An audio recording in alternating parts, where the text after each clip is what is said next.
Hello viewers, welcome to Politicos. ఏదైతే సాగుతున్నటువంటి జీవనం కావచ్చు, వేగంగా సాగుతున్నటువంటి జీవన శైలి కావచ్చు, రోజు రోజుకు మనం చూస్తూ ఉన్నాం. అటు కాలుష్యం కావచ్చు, ఎటు చూసుకున్నా కూడా మనం ఒక మనిషిలాగా బ్రతకడం కూడా ఈ సమాజంలో మనం తినే ఫుడ్ కావచ్చు, మనం తీసుకునే కూరగాయలు కావచ్చు, వీటన్నిటిపైన కూడా మనం దృష్టి పెట్టలేకపోతున్నాం. ఏదో మార్కెట్కి వెళ్తున్నాం, కొనుక్కొని వస్తున్నాం. కానీ ఇవన్నీ కాకుండా ఇప్పుడు ఉద్యానవన శాఖ ఏదైతే ఉందో, ఇక్కడ ఏదైతే రెడ్ హిల్స్ దగ్గర ఉన్నటువంటి నాంపల్లి క్రిమినల్ కోర్టు వద్ద ఉన్నటువంటి ఉద్యానవన శాఖ అసలు ఈ కిచెన్లో కావచ్చు, కిచెన్ గార్డెన్లో కావచ్చు, అదేవిధంగా టెర్రస్ల పైన ఈ కూరగాయలను ఏ విధంగా పండించుకోవచ్చు, తక్కువ మోతాదులో మనం ఇంట్లో మన కుటుంబానికి సరిపోయే మోతాదులో ఎలాంటి పంటలు పండించుకోవచ్చు, ఏ విధంగా కూడా వాటిని సాగు చేయాలి, ఎలాంటి మట్టి వాడాలి, ఎలాంటి పార్ట్స్ వాడాలి, ఇవన్నీ కూడా వారికి అవగాహన కల్పించేందుకు ఈరోజు ఇక్కడ అవగాహన కార్యక్రమం అయితే వారు ఏర్పాటు చేశారు. అదేవిధంగా చాలామంది ఈ అవగాహన కార్యక్రమంలో పాల్గొంటూ ఉన్నారు. చాలామంది రావడం జరిగింది. సో వచ్చిన వారు కూడా చాలా శ్రద్ధగా క్లాసెస్ వింటున్నారు. సో ఉద్యాన శాఖ వారు కూడా చాలా మంచిగా క్లాసెస్ చెప్తున్నారు. అదేవిధంగా ఒక్కసారి మనం ఇక్కడ టెర్రస్ పైన చూడొచ్చు. ఉద్యానవన ఏదైతే శాఖ వాళ్ళ భవనం ఉందో, ఆ భవనం పైన కూడా ఈ చాలా మంచి మంచి చెట్లు చిన్న చిన్న పార్ట్స్లలో మట్టి వేసి కూడా చాలా మంచి చెట్లు తయారు చేయడం జరిగింది.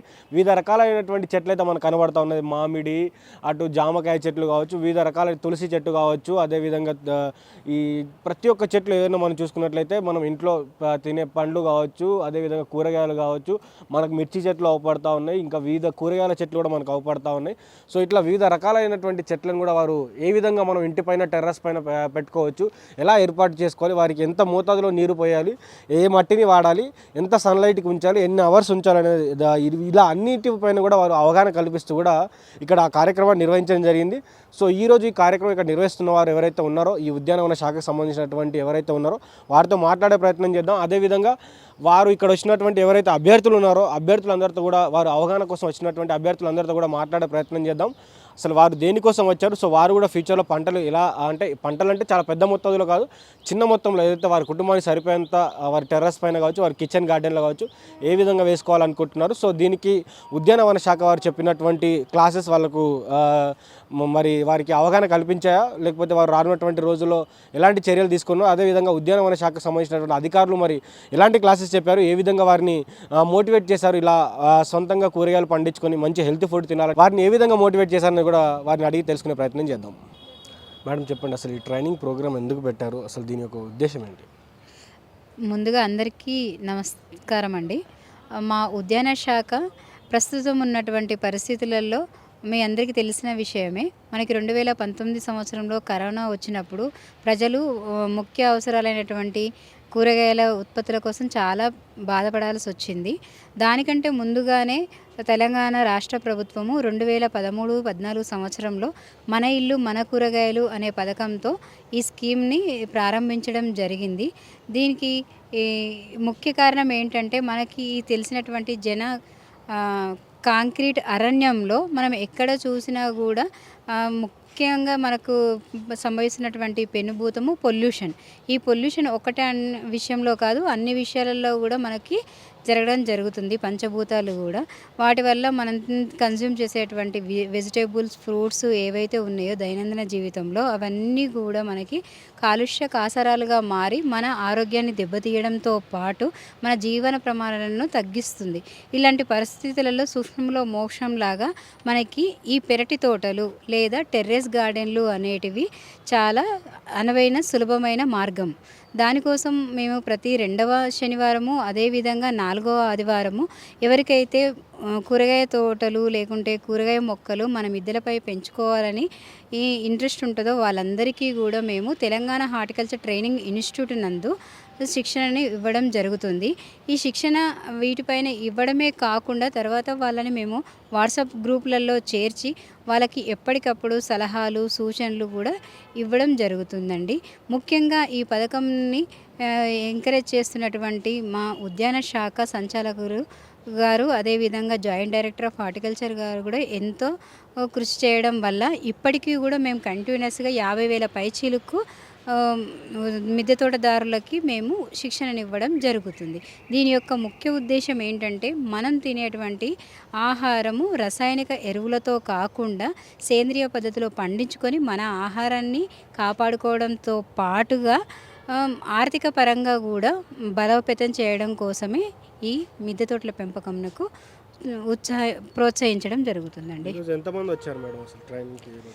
దాదాపు ప్రతిరోజు కూడా మాకు అంటే ఎప్పుడైతే రెండవ శనివారం అదేవిధంగా నాలుగో ఆదివారం ఉంటుందో దాదాపు 50 నుంచి 80 మంది వరకు వస్తుంటారు. ఈరోజు పండగ సెలవులు కాబట్టి అయినా కూడా ఈరోజు 30 మంది వరకు రావడం జరిగిందండి. సో ఈ టెర్రస్ గార్డెనింగ్ అనేది అంటే చాలా పెద్ద ఎత్తున మరి ప్రొడక్షన్ చేసుకోవాలనుకునే వారికి, పెద్ద పెద్ద మేడలు ఉన్న వారికి, అట్లాంటి వాళ్ళకి ఇది కూడా హెల్ప్ఫుల్ అవుతుందా? వాళ్ళు ఎక్కువ శాతం పండించుకోవాలనుకో అంటే పెద్ద ఫ్యామిలీస్ ఉన్నప్పుడు కావచ్చు. ఖచ్చితంగా అండి. ఇది అసలు మనకి తోటలు అనేటివి అంటే పెరటి తోటలు కానీ లేకపోతే టెర్రస్ గార్డెన్లు అనేటివి కొత్తవి మాత్రం కావు. మనకి ప్రాచీన కాలం నుంచి కూడా తరతరాలుగా వస్తున్నటువంటి సంపదలే. మన ఇష్టం అభిరుచిని బట్టి ఏ రకమైనటువంటి కూరగాయలు, ఆకుకూరల, కాయగూరల, పండ్ల మొక్కల లేకుంటే పూల మొక్కల అనేటివి మన అభిరుచిని బట్టి పెంచుకోవడం సాధ్యమవుతుంది. సో ప్రేక్షకులు ఎవరైనా మళ్ళీ మీ దగ్గర ట్రైనింగ్కి రావాలంటే ఏ విధంగా మళ్ళీ ఇదే రెండో శనివారం, నాలుగో ఆదివారం రావాల్సి వస్తుంది? అవునండి. ఇంకా మా ఉద్యాన శాఖ వారు అర్బన్ ఫార్మింగ్ అనే పథకంతో మేము ఈ తెలంగాణ హార్టికల్చర్ ట్రైనింగ్ ఇన్స్టిట్యూట్ నందు కూడా మేము అందుబాటులో ఉండడం జరుగుతుంది. సో ఇంట్రెస్ట్ ఉన్న వాళ్ళు ఒకవేళ ఉన్నట్లయితే రెండవ శనివారము లేదా నాలుగో ఆదివారము ఇక్కడికి డైరెక్ట్గా వచ్చేసినా కూడా మేము శిక్షణ ఇవ్వడం జరుగుతుంది. నమస్కారం అండి. నా పేరు విష్ణుమూర్తి. నేను కూకట్పల్లి నుంచి వచ్చినాను. ఇటు టెర్రస్ గార్డెన్ నుంచి ఉద్యానవన శాఖ నుంచి ఈరోజు ట్రైనింగ్ తీసుకున్నాను. అంటే మనం హెల్త్ఫుల్గా ఉండాలి అనుకుంటే కనుక ఈ కెమికల్స్ వేసి దాంట్లో ఇబ్బందులు పడకుండా అనారోగ్యంగా ఉండకుండా అంటే ఆరోగ్యంగా ఉండాలంటే ఇప్పుడు మనమే పండించుకొని మనమే తినడం వలన ఆరోగ్యంగా ఉంటాము. ఇంకోటి అంటే మనకి బాడీలో వచ్చేటువంటి డిసీజ్ ప్రాబ్లమ్స్ ఇవి ఉండవు. ఆర్థికంగా కూడా మనం సంపాదించి హాస్పిటల్కి పెట్టేదానికన్నా ఇప్పుడు ఆ ఖర్చు అనేది లేకుండా ఉంటుంది. ఆరోగ్యంగా ఉంటాం, పండించుకొని మన పంట మనం తినడం వల్ల ఇది అవేర్నెస్ నుంచి మన పిల్లలకి మనం ఓన్లీ చదివించి ఇదని చేసి సంపాదించి హాస్పిటల్కి పెట్టేదానికన్నా ఇది నేర్పించినాం అనుకోండి, ఇది కూడా వాళ్ళకు ఒక వెళ్తే అంటే ఆరోగ్యం అనే సంపద. అదేమో చదువుకొని ఉద్యోగం చేసి డబ్బులు సంపాదిస్తారు. ఇక్కడ ఆరోగ్యంగా ఉండేసి ఇది పండించడం వలన వాళ్ళు ఆర్థికంగా పాటు మానసికంగా శారీరకంగా ఇది ఆరోగ్యాన్ని సంపాదించుకుంటున్నారు. అంటే ఇది నాకు నచ్చింది. ఇది అందరు కూడా నేను చేయాలనుకుంటున్నాను. మా ఇంట్లో చిన్న బాల్కనీ ఉంది. అయితే నేను ఎప్పుడు వెంటిలేషనే వస్తుంది, ఓన్లీ సన్లైట్ రాదు. కాబట్టి క్రోటన్సే పెంచుతాను ఎప్పుడు. కాకపోతే మేడం చెప్పింది ఏంటంటే వెంటిలేషన్లో ఎట్లాంటి మొక్కలు పెంచాలి, సన్లైట్లో ఎట్లాంటి మొక్కలు పెంచాలి, ఇవన్నీ బాగా చెప్పారు. అది టెర్రస్ గార్డెన్ పెట్టుకుంటే చాలా మంచిది, ప్రతి ఒక్కరు పెట్టుకోవాలి. ఫ్యూచర్లో హెల్త్ ప్రాబ్లమ్స్ రాకుండా ఉంటుందని నా. సార్ చెప్పండి, ఈరోజు ఈ క్లాస్ ద్వారా మీరు ఏం నేర్చుకున్నారు ఈ ట్రైనింగ్ ప్రోగ్రామ్ ద్వారా? టెర్రస్ పైన మనం ఓన్గా ఇంట్రెస్ట్తో మనకున్న టైంలో చక్కగా మన ఇంటికి సంబంధించినటువంటి ఈ కూరగాయలని, పండ్ల మొక్కల్ని వీటిని ఎలా మనం చేసుకోవచ్చు, చక్కటి ఆరోగ్యంగా మనం మంచి పీస్ఫుల్గా లైఫ్ను గడుపుతందుకు మనకున్న టైంలో మనం చక్కగా ఉన్న చెట్లని వాటితో ఆనందిస్తూ వాటికి వచ్చినటువంటి క్రాప్స్తో మనం చక్కగా ఆరోగ్యాన్ని కాపాడుకునేందుకు ఏ రకంగా మనము స్టెప్ బై స్టెప్ మనం చేసుకోవచ్చు అనే విషయాలను బాగా నేర్చుకున్నాము. మాకు చాలా తెలియని విషయాలు చాలా మేము తెలుసుకోగలిగాము. మేము ఇంతకుముందు ఇంట్లో చెట్లు వేసుకోవడానికి ట్రై చేసాము. కాకపోతే ఏంటంటే ఈ నాలెడ్జ్ లేకపోవడం వల్ల చాలా ఫెయిల్యూర్స్ని మేము చూసినాం. అసలు ఇంత చక్కటి సైన్స్ ఇందులో ఉన్నది. మనకు ఉన్నటువంటి టైంలో మనం ఎంత చక్కగా వీటిని స్టెప్ బై స్టెప్ మనం చేసుకోగలిగితే అంత మంచి ఫలితాలు వస్తాయి. మనం కూడా ఇలాంటి విషయాలని మన తోటి వాళ్ళకు కూడా మనం చెప్పేటటువంటి అవకాశం ఉన్నది. మనం నేర్చుకున్న ఈ నాలెడ్జ్ని కూడా నలుగురికి పంచవచ్చు మనం. దీనివల్ల వాతావరణం చక్కగా ఉంటుంది, మన ఇంట్లో ఉండేటటువంటి వాతావరణం కూడా చాలా బాగుంటుంది అనే విషయాలని చాలా లోతుగా చక్కగా మేడం గారు మాకు వివరించారు. చాలా ఇంట్రెస్టింగ్గా కూడా చెప్పారు. అర్థం కాని విషయాలు వచ్చినప్పుడు ఎగ్జాంపుల్స్ తీసుకొని వాళ్ళు మాకు మంచిగా అర్థమయ్యే రీతిగా చెప్పారు. మేడం గారికి చాలా థ్యాంక్స్ అండి. సార్, అర్బన్ ఫార్మింగ్ యొక్క అవసరం ఉందా? అసలు అర్బన్ ఫార్మింగ్ వల్ల ఎలాంటి లాభాలు ఉంటాయి సార్? నార్మల్ అర్బన్ ఫార్మింగ్ అనేది చాలా అవసరం ఉంది. ఎందుకంటే ఈ రోజులలో ఈ అడవులు అనేటివి బాగా నశించిపోతున్నాయి కాబట్టి మనకు గాలి పీల్చుకోవడానికి ప్రతి జీవికి కానీ ప్రతి మనిషికి కానీ ఆక్సిజన్ అనేది చాలా అవసరమైనటువంటి విషయం ఇది.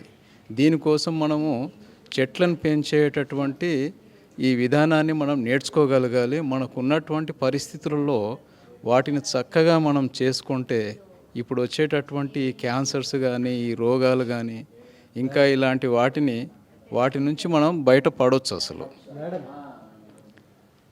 వీటిని ఎంత చక్కగా మనం చేసుకోగలిగితే మనకున్న వాతావరణంలో మనకున్నటువంటి ఎన్విరాన్మెంట్స్లో మనం చాలా చక్కగా మనం చేసుకోవచ్చు. చాలా చాలా అవసరం. ప్రతి వ్యక్తి లోపల కూడా ఇలాంటి ఈ నాలెడ్జ్ రావాలని నేను కోరుకుంటున్నానండి.